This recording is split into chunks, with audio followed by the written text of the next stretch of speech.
Ya, mengapa mata kuliah ini namanya gerakan modern dalam Islam? Kenapa? Karena salah satu kebutuhan pengetahuan yang harus diketahui oleh mahasiswa sejarah Islam adalah gerakan modern, ya, yang ada dalam dunia Islam.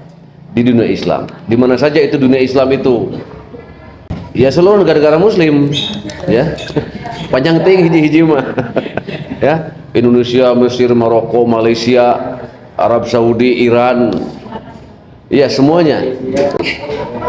Mahasiswa sejarah Islam harus mengetahui adanya gerakan modern dalam Islam. Itu abad 19, abad 20 ke sini. Makanya sekarang hari ini adalah gerakan pembaruan Islam di Mesir, ya. Oke, di Mesir. Ya. Cuma ada dua hal yang ingin saya tekankan dan kamu perlu ketahui. Nanti dari seluruh tema diskusi, topik diskusi, ya, gerakan Islam di Mesir, di mana lagi? Di Iran, di Arab Saudi, Turki, ya, nanti termasuk ke Indonesia. Nanti kamu bisa lihat bahwa seluruh gerakan-gerakan modern dalam Islam itu intinya satu ruhnya, yaitu apa? Kembali kepada ajaran Islam, Islam yang murni, kembali kepada Quran Sunnah, ya. Ya'udu ilal Quran wal hadis Sunnah. Itu moto gerakan apa di Indonesia? Moto gerakan Islam yang mana? Masa nggak tahu? Muhammadiyah apa? Motonya? Gerakan Islam kacau, berkemajuan. Ya, kalau NU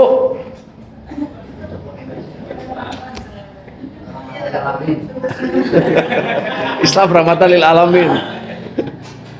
NU mah bukan gerakan modern, makanya tidak masuk dalam pembahasan gerakan modern. Ya, karena kan sifat karakternya NU mah gerakan tradisional, disebutnya kaum tradisionalis Islam. Nah, beda gerakannya arahnya.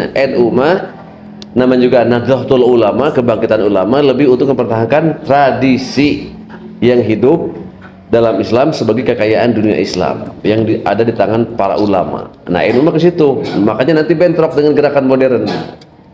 Oke, kembali ke yang tadi. Gerakan modern Islam itu intinya semangatnya semuanya sama, yaitu kembali kepada ajaran Islam yang murni, ya. Nah, pertanyaannya, kenapa itu disebut modern? Atau kenapa ada gerakan modern? Kenapa ada nama istilah gerakan modern? Karena dua hal. Pertama, waktunya adalah masa modern. Kapan itu? Abad 12 ke sinilah, ya. Modern dalam pengertian timeline sejarah dunia atau barat gitu. Munculnya barat modern itu. Tapi jangan salah, Rick Leves dalam History of Modern Indonesia, dia menyebut modern itu abad ke-13. Abad ke-13 sudah disebut modern oleh dia dibandingkan dengan sebelumnya yang tradisional atau kuno atau klasik gitu, ya. Ada juga yang menyebutkan masa modern itu ketika mulainya berdiri kerajaan-kerajaan Islam, kesultanan Islam. Ada yang menyebutnya dari mulai pengaruh barat, macam-macam. Makanya definisinya harus jelas dulu apa yang dimaksud dengan modern itu, ya. Tapi gerakan modern di dunia Islam itu ruhnya sama, kembali kepada ajaran Islam yang murni, Islam yang sesungguhnya. Itu modern itu. Kaitannya dua. Pertama, modern dalam pengertian waktu, abad 18, 19, 20. Yang kedua, kaitannya dengan mana? Dengan kemunculan atau dominasi dunia barat. Ya. Kan di Mesir itu gerakan baruan dari Al-Afghani, Muhammad Abduh tadi, kan inspirasinya dari mana awalnya? Terdorong oleh apa? Adanya ekspedisi Napoleon Bonaparte, atau adanya kolonialisme masuk ke dunia Islam. Ya, kan dari situ ilhamnya, inspirasinya. Napoleon Bonaparte membawa gerakan yang banyak ke dunia Mesir, ya, merubah sistem politik Mesir dari monarki absolut ke republik, artinya ke negara modern. Kekuasaannya tadinya dari pengaruh apa? Mesir. sebelum ada gerakan baruan. Ya, secara di makalah disebutkan secara de facto berada dalam kekuasaan Mamluk, secara de jure kekuasaan Turki Utsmani, masih wilayah Turki Utsmani. Tapi saat itu sudah mulai banyak negara-negara Muslim yang berontak pada Turki Utsmani, ya, tidak ingin dikuasai oleh Turki Utsmani lagi karena sudah dalam era kemunduran Islam, sudah mulai berpecah, umatnya berpecah, ya, kemudian dinasti atau khilafah Turki Utsmani juga mulai mundur.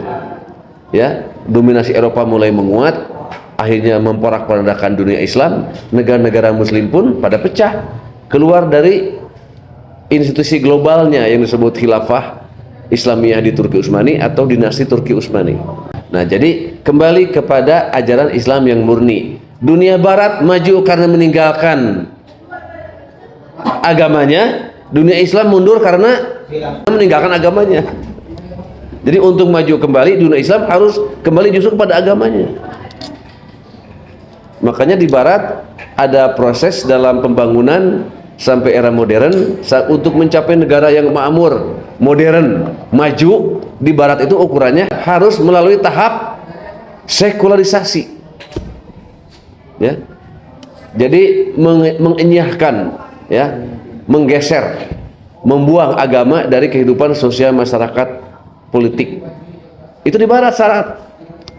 Baca dalam sosiologi dunia ketiga, negara-negara berkembang atau sosiologi negara-negara Barat. Di Barat itu untuk bisa maju mencapai kemajuan negara modern itu harus melalui tahap sekularisasi, meninggalkan agama. Kenapa? Karena agama di Barat catatannya buruk. Agamanya siapa maksudnya? Agama yang mana? Kristen. Karena Kristen pernah memusuhi ilmu pengetahuan, ya, makanya Barat memusuhi agama. Sebetulnya kalau Barat itu tahu ruh ajaran Islam, isi ajaran Islam, mereka akan kebalik. Untuk maju kita harus mengikuti ajaran Islam. Dan baru sekarang, ya, baru sekarang fakta-faktanya terbukti dengan banyaknya para mu'alaf di dunia Islam, gelombangnya luar biasa. Kesadaran menemukan agama yang benar. Di Islam mereka menemukan, tapi ini baru di masyarakatnya, ya. Kamu kalau nonton video TikTok, ya, YouTube, itu luar biasa, ribuan video kesaksian-kesaksian para mu'alaf, artis, politisi, masyarakat, ya, ilmuwan, orang cerdas yang mencari kebenaran dan menemukannya dalam Islam. Kecewa pada Kristen karena Kristen tidak bisa menjawab, tidak memuaskan akal mereka, banyak kontradiksi dalam ajarannya, kitab-kitabnya beda versi, ya, banyak kontradiksi. Tuhannya masih jadi perdebatan, is Jesus God or not, ya, apakah Yesus itu Tuhan atau bukan, itu oleh Kristen sendiri terus sekarang diperdebatkan, beres-beres, bermasalah dalam masalah teologinya, dalam masalah dasar utamanya. Kalau dalam Islam ada enggak Allah itu Tuhan atau bukan, ramai diperdebatkan itu? Nggak ada. Itu bisa kafir kalau begitu. Dan Islam dari awal sudah yakin Allah Subhanahu wa taala Tuhan yang sesungguhnya, yang mutlak, ya, yang pasti benar dan tidak pernah diperdebatkan. Itu. Ya. Jadi ruh gerakan reformasi Islam, ruh gerakan pembaruan Islam itu intinya semuanya kembali kepada ajaran Islam, kepada ajaran Al-Quran, kepada Quran Sunnah. Karena dengan itulah mereka akan maju. Nah, disebut Barat karena eranya modern, ya, munculnya abad 19-20, ya.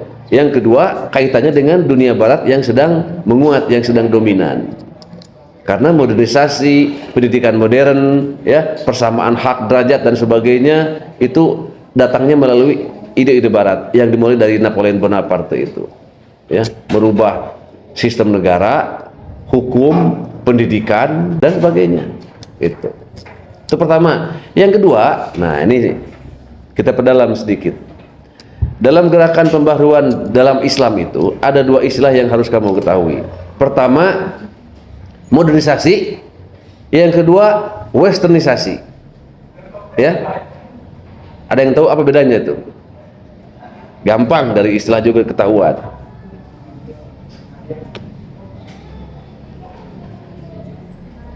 Modernisasi itu gerakan proses memodernkan Ya, masyarakat, bangsa, negara, kan begitu. Memodernkan, itu proses modernisasi. Artinya mengambil, mengadopsi, mengembangkan nilai-nilai modern. Modern itu apa sih yang baik-baik? Ya, kemajuan, pendidikan, pandangan terhadap perempuan, tidak ada perbedaan hak laki-laki dan perempuan. Yang beda adalah kewajibannya, kan gitu. Ya, itu persamaan. Lalu misalnya hak perempuan di kehidupan publik, ya sama.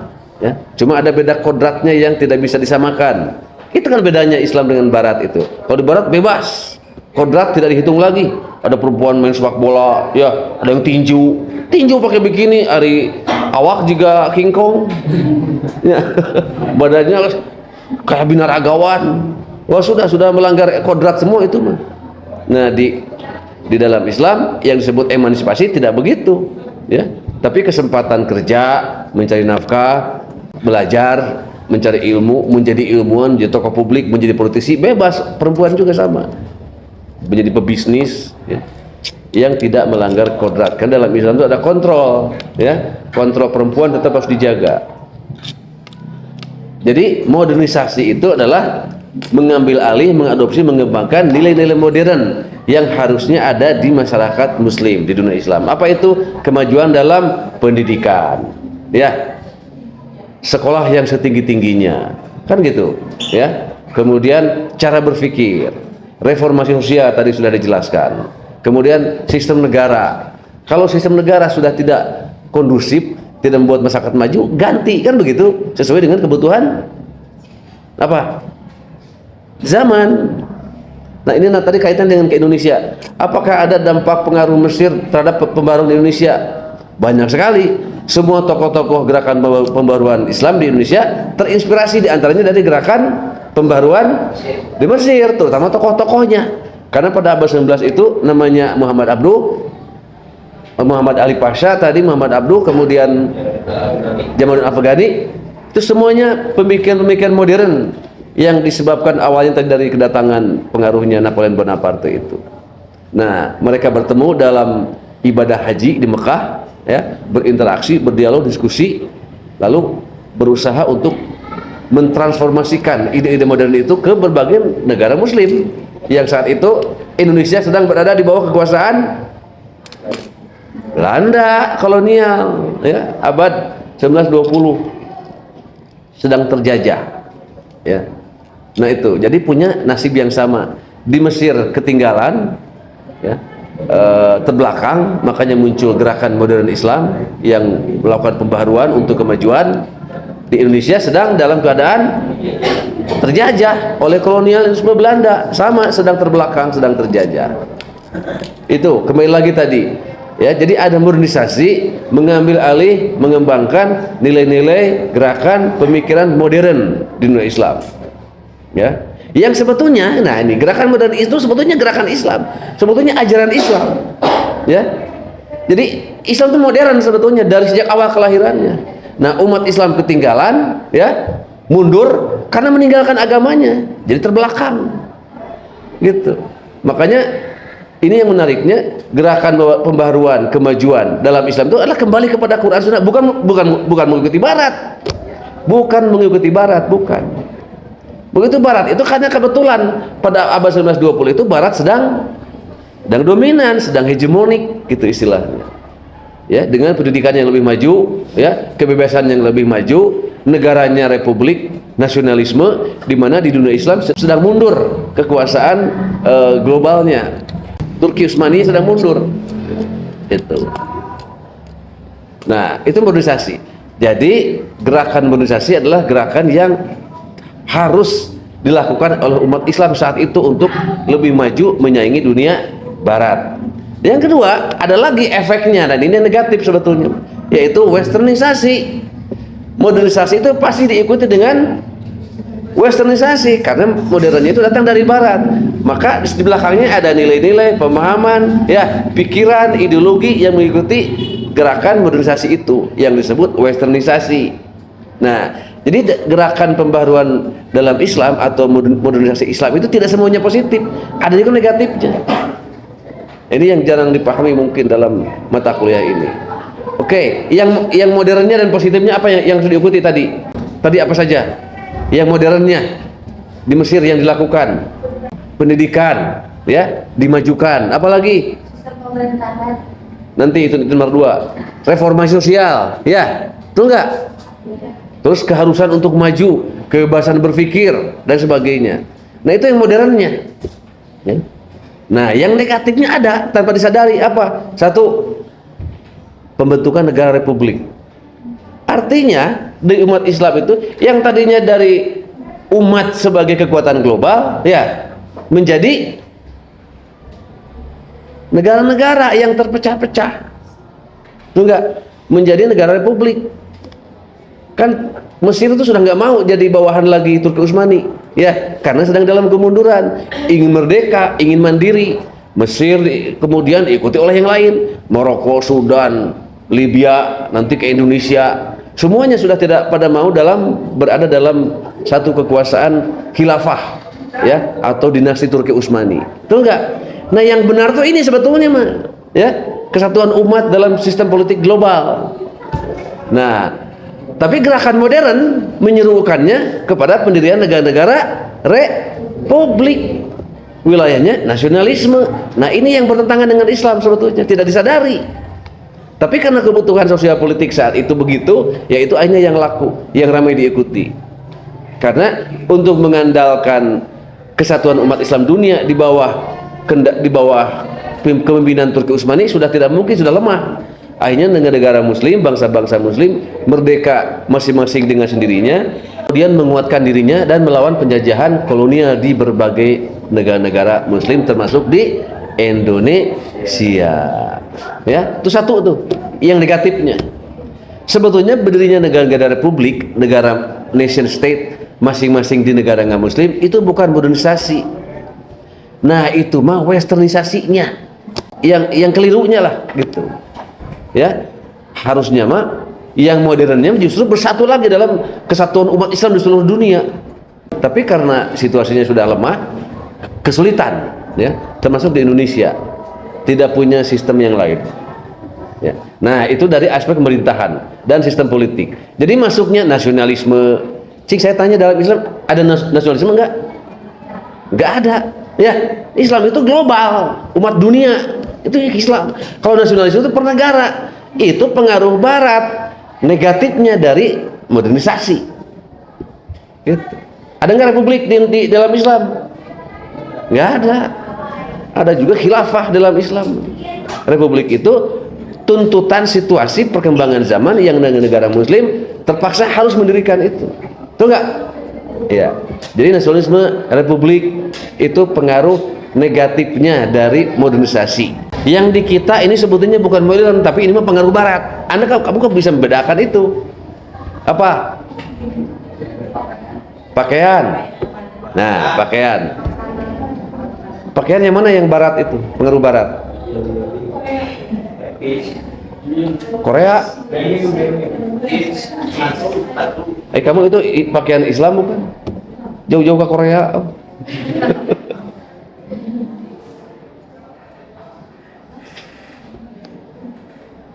Apa pengaruh Barat dalam pakaian di Indonesia? Bentuknya? Jeans, bagus. Apalagi? Baju pendek, kemeja. Apalagi? Yang kita pakai sehari-hari. Eta kuanta diparake eta di Barat kabeh eta teh. Celana panjang. Ya, celana panjang, kemeja, dasi, jas. Itu pengaruh Barat, betul enggak? Tapi dalam hal itu salah enggak? Bukan salah benar itu mas, itu soal budaya. Karena dalam Islam tidak bicara keharusan pakaian, tuh enggak? Dalam Islam apa prinsipnya pakaian itu? Satu, menutup aurat. Terus longgar, jangan ketat, betul. Yang ketiga, sebetulnya itu cuma 2. Pertama menutup aurat, kedua longgar. Yang ketiga ada satu lagi sebetulnya sih, jangan pakai bahan keras seperti seng, bilik, jangan itu, ya, pakai triplek. Ya, jadi ajaran Islam soal pakaian cuma dua. Satu menutup aurat, yang kedua jangan ketat. Oh, satu lagi. Coba ingat gak yang pernah ditegur oleh Rasulullah kepada Aisyah?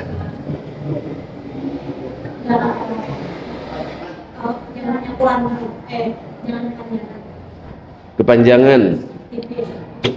Jadi empat ya, jadi nama Andri dan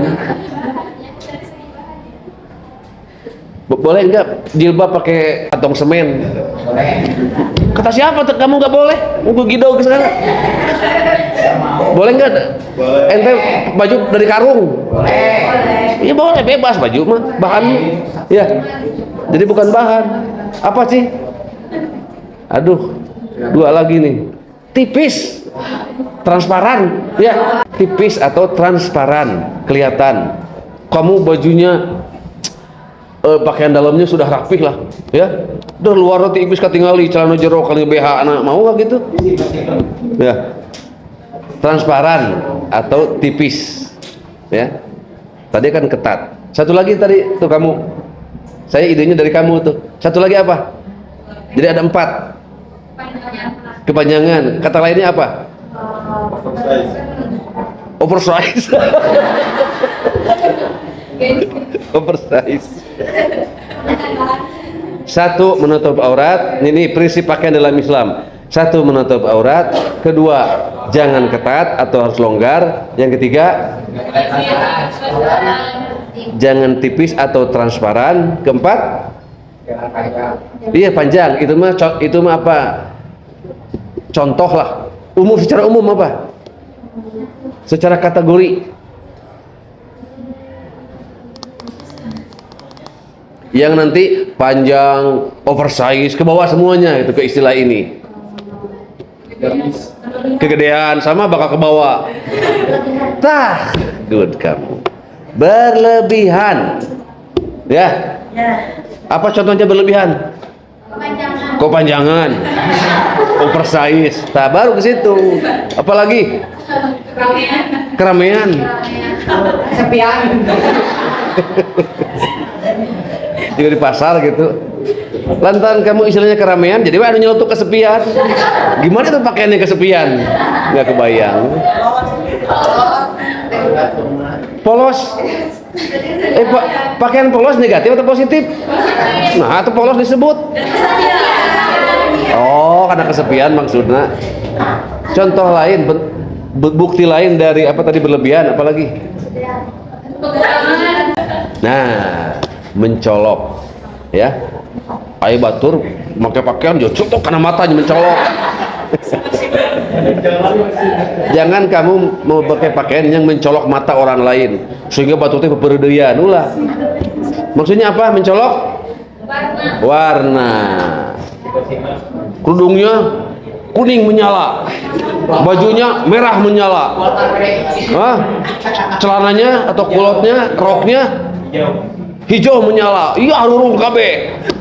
Dia lewat semuanya orang membicarakannya. Oh itu aya wayang kelempang atau ondel-ondel. Ya. Jangan mencolok dari aspek pola, ya, dan warna. Itu berlebihan namanya. Yang menjadi pusat perhatian orang dan mengundang orang untuk ghibah. Betul nggak? Nah itu membicarakan di luar kita. Makanya pakaiannya yang begini-begini yang wajar, normal, ya. Yang polos, hitam, putih, ya, coklat, semua warna standar lah, ya. Itu makin harurung.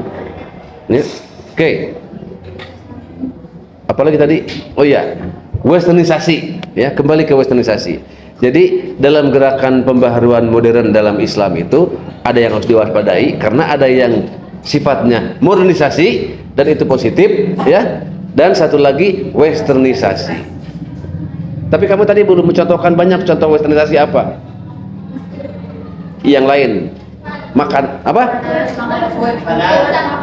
Enggak, kamu tadi apa nyelutuk apa yang pertama? Bukan fun ya? Oke, satu-satu. Fun. Apa itu fun? Mencari-cari kesenangan. Hidup banyak mencari kesenangan. Orientasinya pada kesenangan dunia lah, ya. Nah itu barat bukan Islam. Dalam Islam mah nggak ada hidup mencari kesenangan. Yang ada mencari Hah? Apa? Keberkahan, betul. Kamu baru siri atau udah jelewe? Itu jelas. Keberkahan, kebahagiaan, apa lagi? Sederhanaan, perjuangan mencari ilmu, eta dalam Islam ya. Senang mah, nih dengerin. Senang mah hanya kemampuan hati menghayati kehidupan. Nah itu keren, dari mana saya barusan juga ilham tuh ya. Senang itu kemampuan kamu, kemampuan diri menghayati kehidupan, mensyukuri. Jadi senang itu nggak ada hubungannya dengan punya uang atau enggak, miskin atau kaya, enggak ya. Kamu nggak punya uang tapi kamu menikmati. Saya kan lagi kuliah, wajar dong. Saya nggak punya uang, aku mau menikmati saja. Mau minta ke orang tua, kasihan, baru ngirim kemarin. Sekarang mau minta lagi, kasihan dah aku pakai beli buku atau pakai yang lain yang positif, atau dipakai pulsa misalnya ya. Jadi masalah dan penderitaan itu kalau dinikmati dan disyukuri akan juga mendatangkan kesenangan dan kebahagiaan gitu ya. Oke, fun. Apa lagi? Food. Oke, food apa? Makanan. Apa yang makanan barat? Starbucks. Banyak ya. Satu, King Burger atau burger ya, burger, pizza. Sebentar, dia pizza teh the western of bala-bala itu teh. Pizza apa pizza? Ya. Jadi gini, makanan itu kan memang ada makanan barat yang khas, ada makanan timur Indonesia ya, ada makanan Islam juga. Tapi Islam itu karena Islam menilai ajaran, maka bukan bentuk makanannya, itu enggak, tapi prosesnya, keberkahannya, halalnya kan itu ya. Tapi tidak bisa dihindari, tetap ada makanan-makanan khas barat sebagai impor kebudayaan. Apa? Fast food ya, junk food, jukut. Jadi kamu siapa aja yang suka jukut itu terpengaruh oleh barat. Nah, kuda-kuda itu di Indonesia kita kuda itu semuanya sudah westernized, sudah ke barat-baratan. Dari yang makan jukut. Apalagi Kentucky ya, KFC, McDonald. Tadi minuman apa? Starbucks, Coca-Cola, Pepsi. Itu semuanya pengaruh barat ya, pengaruh kebudayaan barat. Jadi kalau kamu, nah ini nih, kalau kamu makan dan minum makan yang tadi bukan modern, bukan gaya keren gagah, bukan, tapi westernized, kamu ke barat-baratan yang tidak sehat lagi ya. Cik, saya tanya, sehat mana ya? Burger King dengan lotek,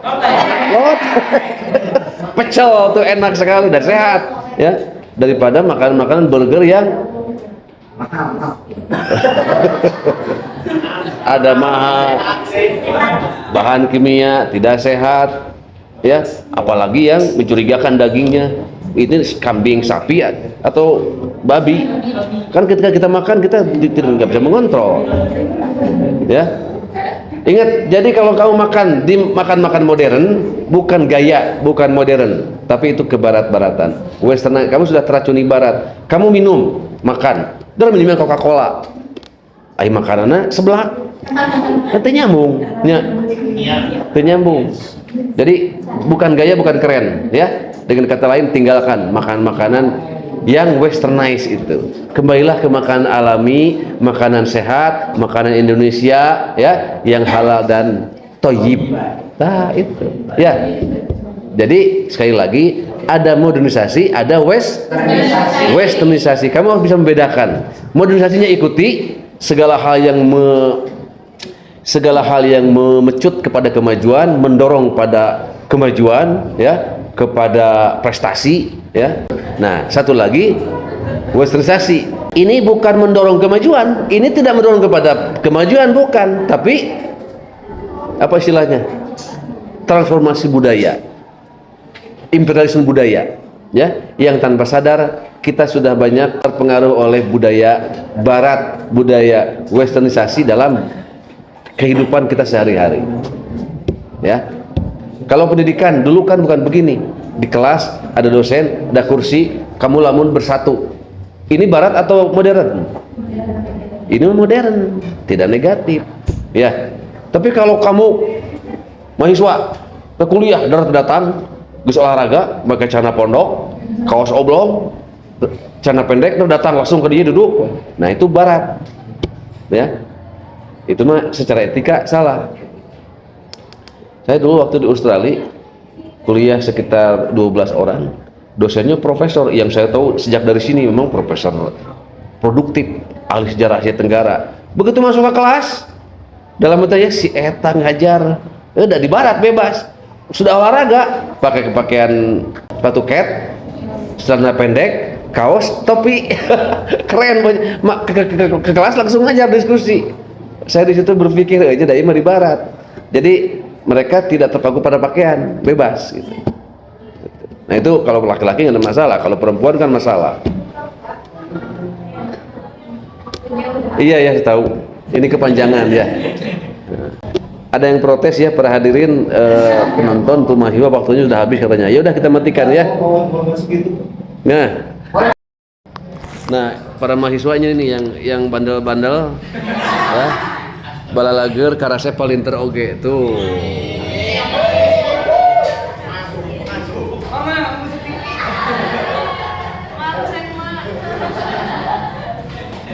Oke, terima kasih atas kuliah yang menarik ini.